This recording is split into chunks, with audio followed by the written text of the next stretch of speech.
Set goals. If you Google goal setting, you get 952 million hits. Setting goals is a much talked about topic. How can setting goals help you break the cycle of lack of self-discipline? By setting goals, you introduce something external to keep you motivated and accountable. Having an articulated set of goals keeps you on track because you no longer have to convince yourself, I can do this. Instead, you can say to yourself, I just need to achieve my goal. The former is easier to let slide, while the latter is more effective because it is tied to a consequence, whether positive or negative. Another way setting goals can help you break the cycle is by decreasing your discomfort. When your unhelpful assumptions have you feeling uncomfortable, having a clear goal with specific steps may help you put aside some of these feelings and remind you that everything is proceeding just fine and you don't need to stress or become fearful. Finally, being able to actively track your progress toward your goal is helpful for adherence. It's motivating. Perhaps you have a log where you document how much water you drink each day. Maybe you mark the length of your run each day on your calendar. Whatever you do, decide how you are going to monitor your progress toward achieving that goal, because it is going to keep you on track and let you know that your efforts are not in vain.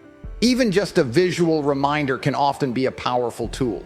When we struggle with self-discipline, we often make the mistake that however we feel is how reality actually is. For instance, because you feel discouraged, you feel that you're destined to fail. Sometimes we need a reminder about what we've accomplished and how far we have come. All the above benefits of goals are especially true if you attempt to abide by the SMART goal methodology. SMART stands for specific, measurable, attainable, realistic, and with a time frame. Instead of saying that you want to lose weight, too ambiguous and easily shrugged off, you set specific parameters for your goal that help you achieve the goal. Specific. The goals you set should be precise and unambiguous. Otherwise, you won't have a clear definition of what you need to accomplish and won't be strongly driven to achieve your aims. The more detail, the better.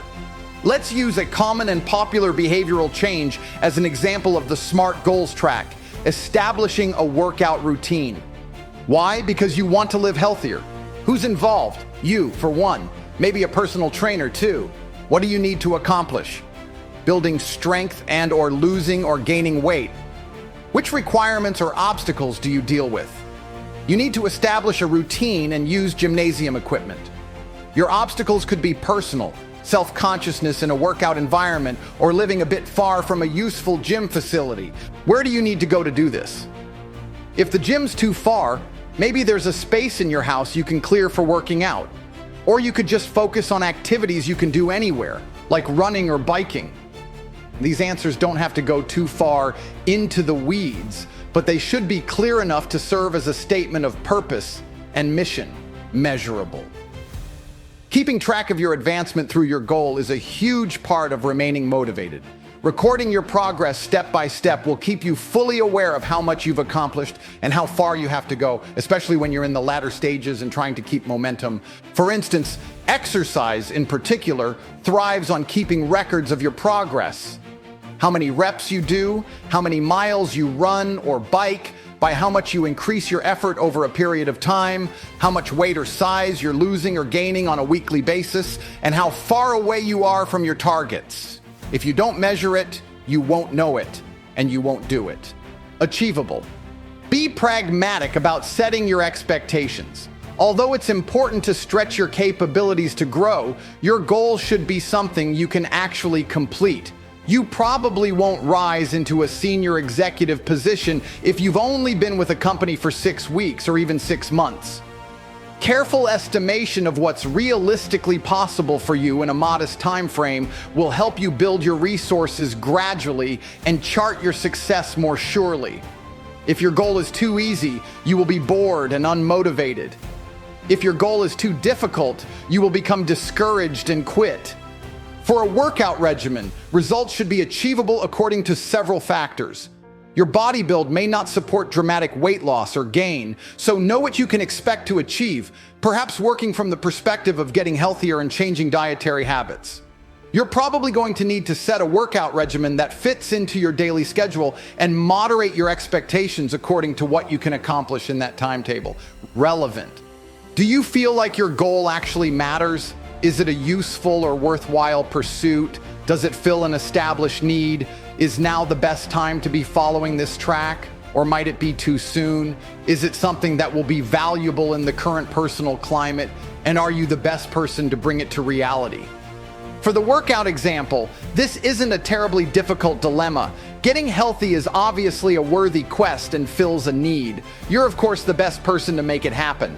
You could conceivably have a few time-related fixes to think about. There might be a practical reason for you to wait a couple of weeks, or none at all. Time-bound. This is a deadline. This could be an additional when question in the specific category, but deserves its own mention. Plus, we need a T section to finish the acronym anyway. You need to set a due date or deadline to measure your milestones and keep your focus on the finish line. Of course, this is critical to avoiding procrastination. Set your expectations along a certain time frame. When should you finish the job? What can you do right now, in 6 months and in 6 weeks? In terms of your workout routine, what size or weight can you expect to be after a certain amount of time? 2 weeks, 6 months, a year? Base your expectations on the other factors in your SMART goal assessment. But once you make a deadline or numeric goal, stick to it. Olympic athletes only have the opportunity to compete every 4 years. How can you remain self-disciplined and motivated for so long? The first year might be doable as you are running on enthusiasm, and the fourth year might also be fine as you can run on anticipation. But what about the middle 2 years? Those are tough times, and setting goals can drastically help your powers of self-discipline. Time management. Yet another way to help break the cycle of lack of self-discipline is to manage your time better. In general, time management is the ability to get specified things done within the allotted time you have available. It's simple. The worse you are at this skill, the more negativity and discomfort you feel, which leads you down a path of darkness. A good way to start with time management is to keep a time log. Essentially, you document how you spend each minute of your day for at least a week. This can be done on paper, on a calendar or e-calendar, in a spreadsheet, or whatever way works best for you. Whatever method you choose, be brutally honest about your time. This will provide the most information and help you on your quest to become a better time manager. At the end of the week, you can look back and see not only what you accomplished, but you can also look for trends. Look for the time of day that you are most productive. Moving forward, you may want to schedule your most important tasks of the day in that time frame. Maybe your time log is an eye-opening look at just how much time you waste. How much time do you spend on social media, surfing the internet, etc.? If you've really been authentic in recording how you spend your time, it can be a truly valuable tool. Time management can actually help break the cycle at almost any point. If your unhelpful assumption is fear of the unknown, time management can help by creating routines and systems that allow you to have a better handle on what's coming next in your day, month, etc. If you are feeling uncomfortable, say anxious or frustrated, a good time management system can help you stay or get back on track and alleviate some of those feelings of discomfort by giving you a framework in which to operate. Time management also helps when you are making excuses. It's harder to make an excuse when you have something scheduled on your calendar. By having an appointment on your calendar, you know there's a deadline, and that creates a sense of urgency, thereby spurring you into action rather than encouraging you to come up with excuses. After all, many of us claim to work better under a time constraint, so you can test this theory on yourself through better time management. If you are in avoidance mode, when you are avoiding a task, you are typically replacing it with something of low or lower priority. By honing your time management skills, you can better schedule time for your priority tasks, but you can also schedule your time killers or down times.